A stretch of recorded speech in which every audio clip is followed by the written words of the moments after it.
येऊन जाईल. हे पण पहिला मुद्दा असा आहे की ब्रिटिशांचं राज्य भारतावर किती वर्ष होतं? 150 वर्ष. बरोबर. 1757 प्लासीची लढाई, 1947 भारताचा स्वातंत्र्य. 57 ते 47 असं 150 वर्ष आपल्यावरती. 1818 ते असं 150 वर्ष आपण पकडतो सरळ. बरोबर आहे. 200 वर्ष पकडा. 150 ते 200 वर्ष आपल्यावरती त्यांचं राज्य होतं. बरोबर. म्हणजे भारतामधला प्रशासकीय अभिलेख जो आहे हा फक्त इतिहास विषयाशी संबंधित नाही, हे लक्षात ठेवा. मी अगोदरच सरांना विचारलं हिस्ट्रीवाले किती आहेत. झालं 30-35 आहेत. मग काही मराठी भाषावाले आहेत, काही सायन्सवाले आहेत. मग सायन्सवाल्याला प्रश्न पडतो आमच्या काय काम आहे, मेरे आणणे में तुम्हाला काय काम आहे, असा प्रश्न. परंतु मोडी मला सांगा, ब्रिटिशांचं राज्य होतं ते काय फक्त मराठी भाषा शिकणाऱ्यावर होतं का? सगळ्यांवरच होतं. बरोबर आहे. मग त्यांनी निर्माण केलेला अभिलेख हा सगळ्यांच्याच कामाचा आहे. अलीकडे आपण जमिनीच्या रजिस्टर सगळे जण शोधायला लागलो, कारण किमती वाढल्या प्रचंड. माझ्या आजोबाची जुनी जमीन त्या गावात होती म्हणजे. मग तो माणूस बिलकुल सुरजी अंजन गावच्या एका जुन्या गावात राहणारा एक माणूस आमच्या विदर्भ पुरालेखागार नागपूर पर्यंत 150 वर्षाच्या आधीचा रेकॉर्ड पाहिजे होते साहेब आम्हाला. काय झालं, आमच्या आजोबाची तिथे जमीन. बरोबर आहे. खरं आहे की खोटं आहे? म्हणजे प्रत्येक माणसाच्या आता जुन्या रजिस्टर सुद्धा ह्या मोडी लिपीमध्ये आहे. ते प्रत्येक माणसाच्या कामाची गोष्ट आहे की नाही आहे. दुसरी गोष्ट जे कायदे कानून आहेत, नियम, आता आपण आयपीसी मध्ये केंद्र सरकारने थोडा बदल केला, पण इंडियन पिनल कोड पूर्णच नाकारलं का?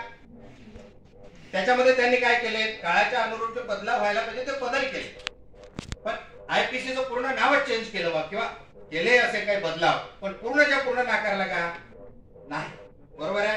म्हणजे कायदे जे आहेत हे परंपरागत रीत्या चालत असतात कायदे. म्हणून त्या काळामध्ये निर्माण झालेला अभिलेख हा आजच्या कायद्याच्या कसोटीवर घासून बघितला जातो आणि त्याच्या आधारावर कोर्टामध्ये दावा दाखल केला जातो. आणि त्या काळातला सगळा अभिलेख मोडीमध्ये. काय करणार तुम्ही?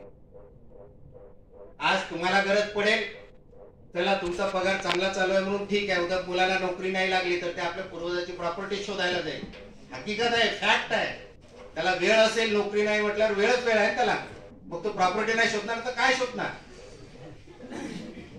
आहे ना. मग त्याच्यासाठी याची गरज आहे. दुसरी गोष्ट, आता आपण सांगितलं ब्रिटिशांनी 150 वर्ष राज्य केले, तर सगळे अभिलेख आपले इंग्रजीमध्ये त्या काळातले आहेत. बरोबर आहे. परंतु 600 वर्ष मोडी लिपीचं राज्य देशावर होतं, त्याचं काय? आता मी म्हणून दोन्ही राज्यकर्त्याचं का सांगितलं तुम्हाला काय वाटतं? किंवा निजामाने अमरावती रेव्हेन्यू रिजनवर राज्य केलं, अमरावती विभागावर राज्य केलं, म्हणजे निजामाचे सगळे अभिलेख फारसीमध्ये निर्माण झाले का? नाही. निजामाची ऑफिशियल लँग्वेज, ऑफिशियल स्क्रिप्ट जरी फारसी असेल, आलं का लक्षात, तरी जनतेची लिपी ही मोडी लिपी होती, भाषा मराठी. मुद्दा लक्षात घ्या. निजाम गव्हर्नमेंटची ऑफिशियल स्क्रिप्ट, कार्यालयीन लिपी आणि कार्यालयीन भाषा जरी फारसी असेल तरीही जनतेची भाषा आणि जनतेची भाषा मराठीच होती आणि जनतेची लिपी मोडीच. मग जिथपर्यंत जनतेचा करेस्पॉन्डन्स त्याच्या राज्यामध्ये झाला, निजाम स्टेटमध्ये तरी तो मोडी लिपीतच झाला जनतेकडूनचा. आलं लक्षात. त्याच्यासोबतच मराठा स्टेटमध्ये तर बोलायचं कामच नाही. त्यांनी इसवी सन जरी आरबी स्वीकारले तरी भाषा मराठीच ठेवली, भले त्या आरबी भाषेला मोडून तोडून लिहिली. आता लिपीच मोडी आहे ते मोडूनच काढायची आहे, तर त्या आरबी भाषेला मोडून पण त्यांनी भाषा मराठीच ठेवली आणि लिपी मोडीच ठेवलेली आहे. आणि हे 600 वर्षापर्यंत चालत गेलं. अगदी 13व्या-14व्या शतकापासूनचे अभिलेख आपल्याला भेटतात. तर ब्रिटिश आले तरी या मोडीने पिछा सोडला नाही. बेरार जो आहे 1853 ला ब्रिटिशांच्या अंडरमध्ये गेला. कंप्लीट 50 वर्षापर्यंत ब्रिटिशांकडे तो गहाणात राहिला. 1903 ला लक्षात घ्या, 1903 ला हा बेरार सेंट्रल प्रोव्हिन्सला जोडण्यात आला. लॉर्ड कर्झनचं धोरण नाही का, तोडातोडीचं बंगाल इकडे करा ते तिकडे करा. 3 ला तिकडे जोडण्यात आला. त्याच्यानंतर सिपेन करार अस्तित्वात आला. तर हे जे 50 वर्षपर्यंत ब्रिटिशांनी आपल्याकडे 1853 ला जसा बेरार आला तसं ब्रिटिशांनी पहिल्यांदा जमीन मोजणीचं काम चालू. आपण सगळेजण जाणकार आहात, प्रत्येकाला ऑफिसमध्ये जाण्याची वेळ येते, मुलं आहेत त्यांना अजून बाहेरच्या गोष्टीची माहिती नाही. परंतु हे जेव्हा बाहेरच्या जगात पडतील तर जमाबंदी ऑफिस कोणता आहे, महसूल विभाग कोणता आहे, हे सगळ्यांना माहिती होईल. तर सगळ्यात अगोदर त्यांनी जमिनी महसुली बंदोबस्त चालू केला, जमिनीची मोजणी करणे आणि त्याच्यावरती टॅक्स फिक्स करणे, आणि ती सगळी कागदपत्रे मोडी लिपीमध्ये. लक्षात, सर्वात दस्तावेज मोडी लिपीमध्ये आहे.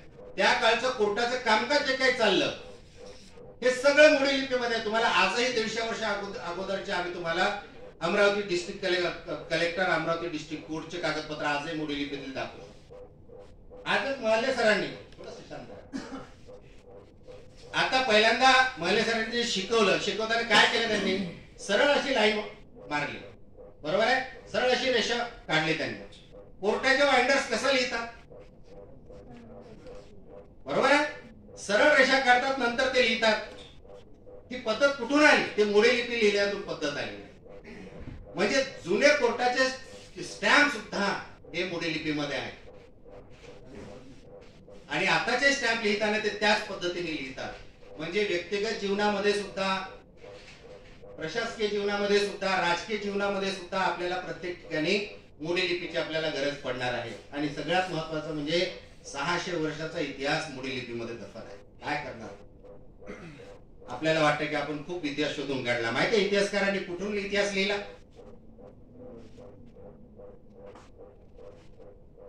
वी.का. राजवाडेंचं नाव ऐकलं आपण, रियासतकार सरदेसाईंचं नाव ऐकलं.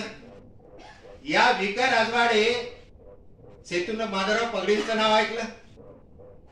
ह्या लोकांनी, रियासतकार सरदेसाई सारख्या माणसांनी आमच्या पुणे पुरालेखागार विभागामध्ये बसून हजारो कागदपत्र तासन तास